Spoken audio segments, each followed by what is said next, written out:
Bonjour chers élèves, bienvenue dans ce cours de français qui porte aujourd'hui sur une thématique intitulée la condition ouvrière, dont l'enseignement concerne ici les élèves des classes de terminale sciences sociales, sciences mathématiques et sciences expérimentales. Alors, ce cours ou cette thématique vous sera développée par M. Baldé Amadou, enseignant des cours de français dans les classes du lycée. Alors, je vous exhorte à un intérêt maximum pour la compréhension de ces explications. Alors, lorsqu'on parle de conditions ouvrières, retenez que c'est le second thème inscrit dans le deuxième chapitre intitulé Littérature française. Alors, après avoir enseigné la révolte et l'engagement, on enseigne aujourd'hui la condition ouvrière. Alors, la condition ouvrière, pour mieux la comprendre, il faudrait qu'on remonte l'histoire. Il s'agit de la France d'abord du 19e siècle, puisque les conditions là sont nées à partir du 19e siècle. Lorsqu'à partir du 19e siècle, il y a eu une révolution industrielle. Des industries sont nées un peu partout en Europe, et même en France précisément. Il y a eu des multinationales qui se sont créées, qui se sont développées, et où on avait besoin d'employer des ouvriers. Ça, c'est la première phase. La seconde phase, qui nécessite d'être expliquée, c'est l'avènement du capitalisme ou de la bourgeoisie dans la société française. Parce que pour qu'il y ait des industries privées, il faudrait, n'est-ce pas, une capitalisation du système économique ou politique dans lequel nous sommes. Alors, l'avènement de Napoléon Bonaparte au pouvoir a favorisé l'avènement de la bourgeoisie et de la classe des prolétaires. Ils se sont développés dans la société française et ça a conduit ces conditions qui ont commencé à se dégrader à partir du 19e siècle, se sont aggravées au 20e siècle, puisque là nous parlons des conditions du 20e siècle. Alors, qu'est-ce qui a permis, n'est-ce pas, l'avènement de cette classe bourgeoise et de cette classe ouvrière ou prolétaire? Qu'est-ce qui s'est passé? Napoléon Bonaparte, qui a pris le pouvoir, a trouvé un système socialiste là, qu'il a changé en un système capitaliste. C'est-à-dire, il a donné l'occasion à ceux qui ont les moyens de racheter des biens publics. En quelque sorte, il a instauré la privatisation dans le pays. Alors, une fois qu'il y a une privatisation dans un pays, dans un système, nous devons nous attendre, n'est-ce pas, à deux classes. La classe des riches et la classe des pauvres. Alors, les pauvres, ce sont ces ouvriers qui n'ont pas un salaire conséquent, qui n'ont pas un logement conséquent, décent, qui n'ont pas une nourriture satisfaisant les besoins en calories. Donc, en quelque sorte, les ouvriers voient leurs conditions de vie se dégrader. Et ce que nous appelons conditions ouvrières, vous devez retenir ceci, que c'est l'ensemble des conditions de vie et de travail que les ouvriers traversent dans la société française. Mais la question la plus fondamentale, c'est de savoir quelles sont ces conditions ouvrières, quelles sont les difficultés autrement auxquelles les ouvriers sont confrontés. Premièrement, nous avons le problème de salaire. Deuxièmement, nous avons le problème du logement. Troisièmement, nous avons le problème du transport. Il y a également le problème des congés. Il y a également ce qui concerne les libertés et droits. Bon, elles sont nombreuses ces conditions, mais appesantissons-nous sur ce que nous avons noté là. Par exemple, le salaire. Le salaire des ouvriers que nous évoquons ici est un salaire misérable, un salaire qui ne permet pas de subvenir ou de satisfaire à tous les besoins auxquels ces ouvriers sont confrontés. Lorsqu'un ouvrier est obligé de s'endetter avant la fin du mois, en quelque sorte, ça veut dire qu'il travaille simplement parce que le travail s'impose à lui et non parce que le travail permet de changer de situation sociale ou économique. Parce qu'en quelque sorte, le salaire, il doit permettre à un travailleur de vivre, de préparer un avenir et de se construire un présent merveilleux. Mais lorsque cela n'y est pas, c'est que ce travail-là n'est pas, disons, le mieux approprié pour cet ouvrier ou pour cet individu. Alors, les ouvriers français, à l'époque que nous évoquons ici, vivaient, disons, cette difficile condition salariale où le salaire ne permet pas de subvenir à tous les besoins. Ce qui est aujourd'hui une réalité dans les sociétés africaines où le salaire ne permet que de couvrir la dépense et ça par endroit, ça ne couvre pas les dépenses. Ensuite, nous avons la question du logement. Le logement également, en quelque sorte, est un problème chez les ouvriers. Ils ont du mal à se trouver un toit qui leur appartient. Ils ont du mal à trouver,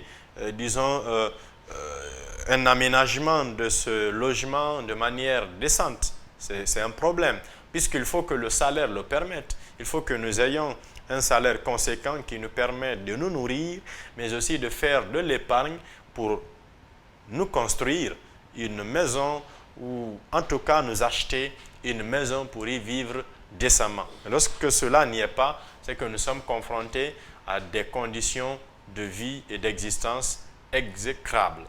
Et au-delà de ce problème de logement, il faut noter le problème du transport.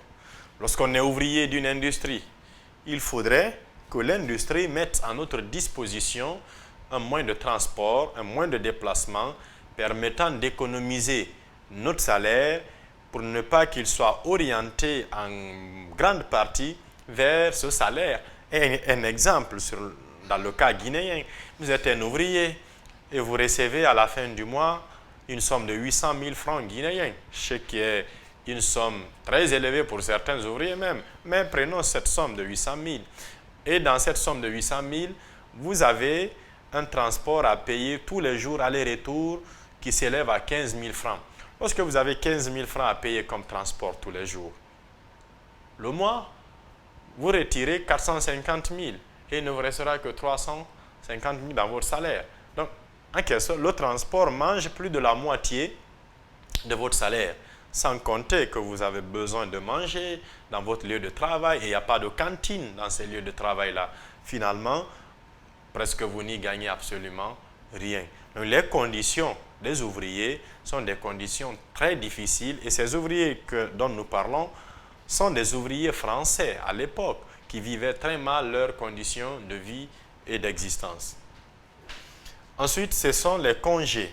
Un ouvrier doit disposer d'un congé lui permettant de se reposer, d'un congé lui permettant de vivre pleinement, de profiter d'un repos, de profiter, n'est-ce pas, de la belle vie et de la santé dont il doit jouir. Mais lorsqu'il n'y a pas de congé, on travaille 12 mois sur 12, 7 jours sur 7, et il n'y a pas de repos, ça devient un problème. Surtout, ce que nous devons évoquer ou rajouter, il y a des ouvriers qui travaillent plus de 8 heures par jour. Lorsqu'un ouvrier est obligé de travailler 12 heures de temps, 14 heures par jour, c'est qu'il s'épuise.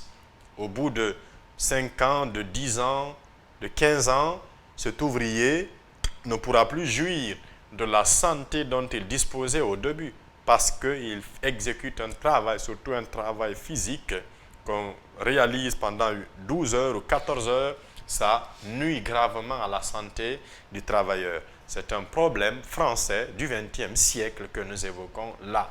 Et c'est un problème actuel dans les sociétés africaines qui ont du mal encore à trouver solution à ces problèmes. À la suite de ce problème de congé, nous avons le problème de liberté et de droit. Un travailleur est libre et c'est son plein droit de se mettre en grève. Ça, c'est la législation du travail qui l'autorise et qui l'admet. Alors, à des moments donnés de l'histoire des ouvriers français, cette législation n'existait pas. Et donc, voilà, même aujourd'hui, dans les sociétés africaines, il y a des entreprises où le travailleur n'a pas droit d'aller en grève lorsque il se sent voilà, léger dans son traitement ou dans ses conditions de travail. Tu te mets en grève, on te remplace par un autre plus disponible que toi qui peut accepter les conditions que toi tu rejettes. Comme pour dire, là, il n'y a pas en quelque sorte possibilité voilà, de se mettre en grève, de revendiquer quoi que ce soit. Tu trouves les conditions là. Si tu les acceptes, tu restes. Si tu ne les acceptes pas, on te remercie. On fait venir quelqu'un qui les accepte mieux. Donc c'est un problème, c'est une difficulté que les ouvriers rencontrent dans leurs conditions de travail. Alors, il faudrait, en résumé, retenir que la thématique intitulée Conditions ouvrières dégage l'ensemble des difficultés, l'ensemble des problèmes que les ouvriers rencontrent dans leurs conditions de travail. Et pour que cela, disons, change, il faudrait que les autorités politiques à tous les niveaux s'engagent à améliorer ces conditions de vie, puisque les patrons, les industriels n'ont pas pour vocation d'enrichir leurs ouvriers, parce que une fois que ceux-ci sont enrichis, voilà, ils cesseraient de travailler quand il n'y a plus d'ouvriers. Alors qu'il va travailler. Donc, c'est à l'État, aux autorités politiques, de prendre leurs responsabilités pour soutenir et défendre l'ouvrier, parce que celui-là, c'est lui qui contribue à l'édification d'une république. On ne peut pas parler de développement s'il n'y a pas d'hommes, disons, qui utilisent leur force physique ou leur force émanant de leur mental. Il faudrait donc que ces gens-là puissent bénéficier d'un traitement efficace, d'un traitement conséquent, sinon nous n'irons nulle part. Et enfin, on doit vous dire également que la condition ouvrière a été une thématique développée dans la littérature, surtout française, puisque vous prendrez André Malraux, il a publié un ouvrage intitulé La condition humaine en 1947, dans l'ouvrage dans lequel il décrit un peu les difficultés, les souffrances que traversent, n'est-ce pas, les ouvriers ou l'humanité d'ailleurs. Au-delà de André Malraux, il y a d'autres comme Simone Weller, ou Jules Romain, La pesanteur de la grâce, ou Les hommes de bonne volonté. Ce sont des ouvrages en quelque sorte qui parlent de la condition dans laquelle les ouvriers, n'est-ce pas, se retrouvent sans force, sans poids et sans défenseur. Alors c'est pourquoi, je le réitère, il appartient aux autorités politiques d'aider les ouvriers à améliorer leurs conditions de vie et de travail. Ainsi, l'État ou la société se portera mieux. Donc, voici, chers élèves, chers candidats, un résumé portant sur la condition ouvrière, une thématique développée dans la littérature française. Je vous exhorte à mieux approfondir vos recherches et les connaissances sur cette thématique pour une meilleure compréhension de votre programme. Je vous promets de vous retrouver pour un autre cours dans les prochains jours. Je vous remercie pour votre aimable attention. Merci.